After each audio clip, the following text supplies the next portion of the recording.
Hello. അപ്പോൾ നമുക്ക് വിരുന്നുകാരുണ്ട് കേട്ടോ. ഇന്നെൻ്റെ മാമനും മാമിയൊക്കെ വരുന്നുണ്ട് കേട്ടോ. അപ്പോൾ അവർക്ക് വേണ്ടിയിട്ടുള്ള ഡിഷസാണ് ഇവിടെ റെഡി ആയിക്കൊണ്ടിരിക്കുന്നത്. ഇഞ്ചിക്കറിയാണ് ഗൈസ്.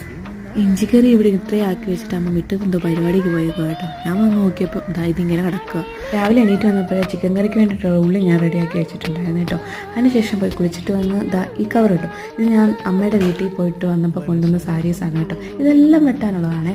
അതിൽ നിന്ന് ഒരെണ്ണം എടുത്ത് നമുക്ക് ഇന്ന് മാമിയുടെ മോൾക്ക് ഒരു പാവാടയും ബ്ലൗസും തയ്ച്ചു കൊടുക്കാം. ഇത് ഞാൻ പറഞ്ഞിട്ടുണ്ടായിരുന്നു കേട്ടോ. പക്ഷെ ചെയ്യാനുള്ള സമയമൊന്നും കിട്ടിയില്ല. അന്ന് പനിയായിരുന്നല്ലോ. അപ്പോൾ ഇന്ന് രാവിലെയാണ് അവർ വരുന്ന അന്ന് രാവിലെയാണ് ഞാൻ ഇത് എടുക്കുന്നത് കേട്ടോ. അതിൻ്റെ ഇടയ്ക്ക് അതെല്ലാം വെച്ചിട്ട് വന്ന് ചിക്കൻ കറി ഉണ്ടാക്കാൻ അമ്മ പറഞ്ഞത്. പിന്നെ അത് റെഡിയാക്കി അതിൻ്റെ ഇടയ്ക്ക് ഗ്യാസ് കുറ്റി തീർന്നു പോയി. പിന്നെ അതും എടുത്ത് വെച്ച് ശരിയാക്കിയിട്ട് പിന്നെ അവിയലും ചിക്കൻ കറിയും നമ്മൾ ബീട്രൂട്ട് തോരനും കൂടെ വെച്ചിട്ടുണ്ട് കേട്ടോ. അതിന് ശേഷമാണ് ഞാൻ വന്ന് പാവാടയും ടോപ്പും ഒക്കെ തയ്ക്കുന്നത് കേട്ടോ.